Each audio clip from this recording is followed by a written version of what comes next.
Breaking today.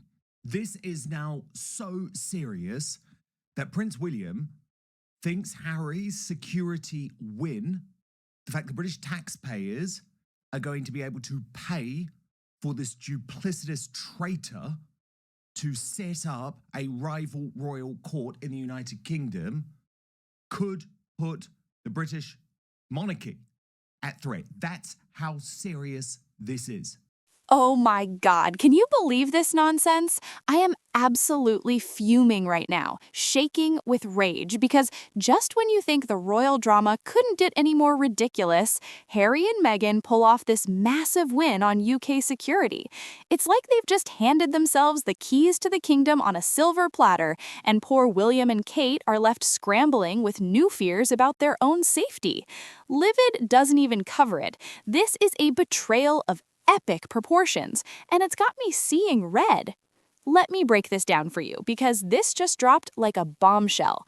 Sources are buzzing that Harry's long, drawn-out battle for taxpayer-funded police protection in the UK is finally tipping in his favor. Yeah, you heard that right. The guy who ditched the royal life, trashed his family in books and interviews, and hightailed it to California might soon be cruising through London with a full escort, all on the British public's dime. And why?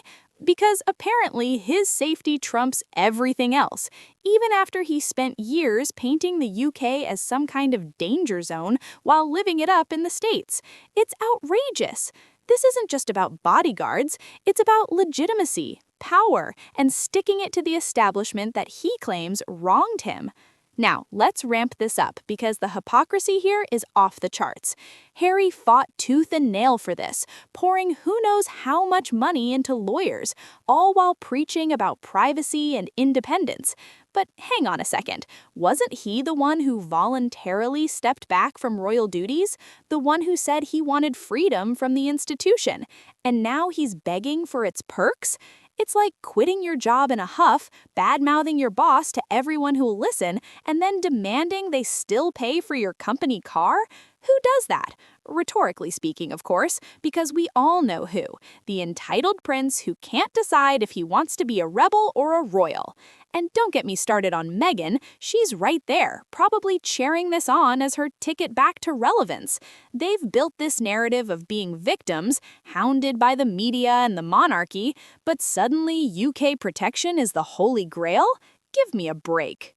I mean, think about it. Sarcasm alert. How convenient that after all their Hollywood flops and charity headaches, they're eyeing a comeback. Their American dream? More like a nightmare. Deals falling through left and right, projects getting the axe, and now they're sniffing around for a way to pop back into the UK without the hassle. It's almost comical if it wasn't so infuriating. Imagine you're William, busting your gut to modernize the monarchy, supporting your wife through tough times, and keeping the whole show on the road. And then your brother, the one who's aired every dirty laundry item imaginable, gets a free pass to swan in and out like nothing happened. No wonder William's reportedly seething. This isn't just family squabble, it's a direct threat to everything he's building. Let's frame this properly, because it's crystal clear who's the villain and who's the hero here. Harry and Meghan, they're the disruptors, the ones who've turned family feuds into a global spectacle, all for clicks and cash. They've positioned themselves as the anti-royals, but deep down they crave that status. Contrast that with William and Kate, the steadfast guardians of the throne. William's out there day in, day out, championing causes, rallying the nation, and protecting the legacy. Kate, she's the epitome of grace under fire, facing her own battles with dignity while supporting her husband and kids. They're the ones holding the fort, modernizing without destroying, and now this security win for Harry could unleash fresh fears for their own protection. What if it sets a precedent? What if every disgruntled royal starts demanding the same? It's like opening Pandora's box, and William knows it. He's fighting not just for his family, but for the monarchy's survival. And the emotional roller coaster this puts us all on.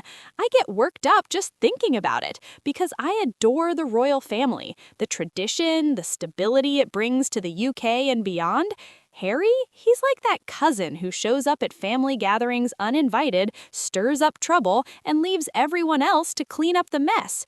Remember how he once seemed like the fun-loving prince? Now, in my opinion, he's morphed into this grudge-holding figure, determined to settle scores. Sarcasm incoming, yeah, because nothing says "I've moved on" like suing for security so you can pop back whenever you fancy.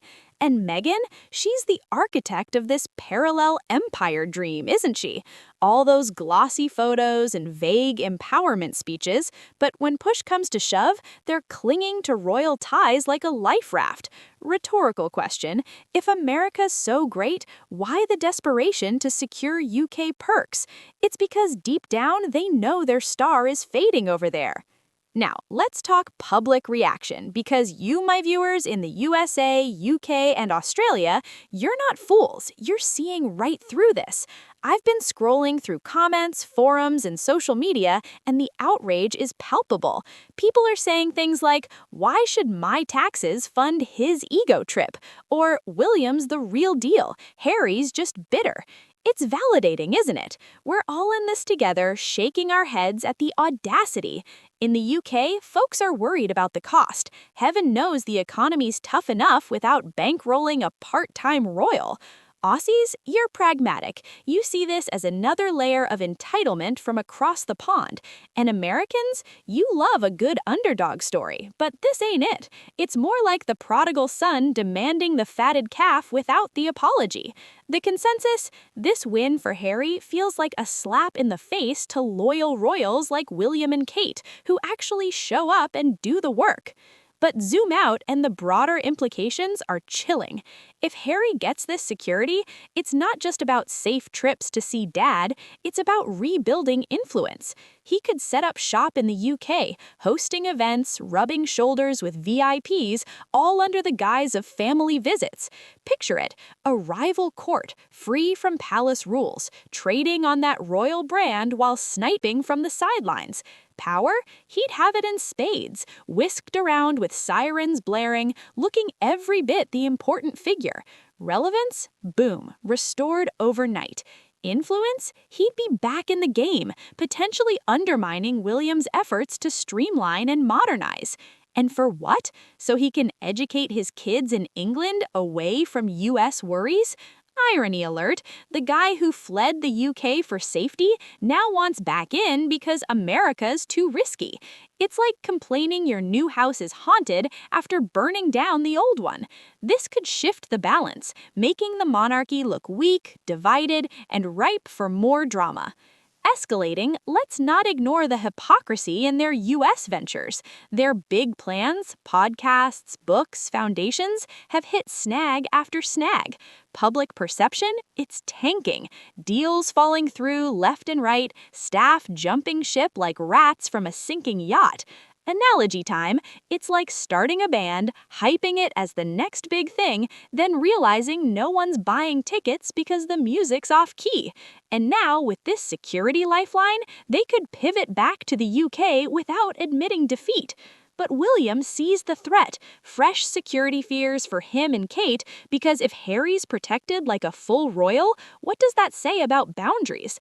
It blurs lines, invites chaos, and puts pressure on resources. Kate, bless her, is focused on recovery and family. She doesn't need this headache. They're the heroes, quietly soldiering on, while Harry plays the victim card for sympathy points.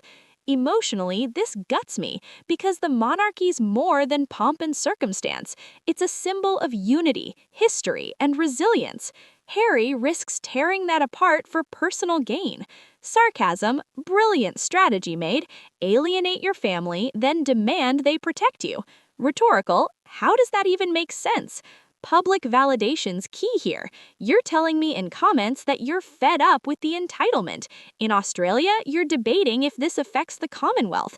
In the UK, it's about fairness. In the US, it's celebrity gone wrong. We're all united in calling this out. Broader still, this could erode trust in the institution. If Harry's back, legitimized by security, he gains a platform to influence without accountability. power shifts subtly. He becomes the wild card, popping up at events, stealing spotlight from William's initiatives. Relevance? He'd milk it, positioning himself as the modern royal alternative. Influence? Massive, especially if he drags in Hollywood connections. But for William and Kate, it's added strain, new fears for copycat demands or escalated threats. They're the anchors, yet this win for Harry could rock the boat dangerously. Final rant time, because I can't hold back anymore. This is a disaster waiting to happen. Harry and Meghan getting UK protection? It's rewarding betrayal, plain and simple. William's livid for good reason. He's safeguarding the future while they play games. The monarchy's at stake, folks. Don't let this slide into a divided house. We've seen historical parallels where wayward royals fade away. But this? It's inviting the wolf back into the fold. I'm emotional because I cherish what the royals represent, and this feels like sabotage. Stop the madness, demand accountability. Harry made his bed, let him lie in it without our money propping him up. If you're as fired up as I am, smash that like button, drop a comment below with your thoughts, do you think this is fair, and subscribe for more no-holds-barred royal commentary. For my UK mates, hit subscribe to stay ahead of the palace intrigue.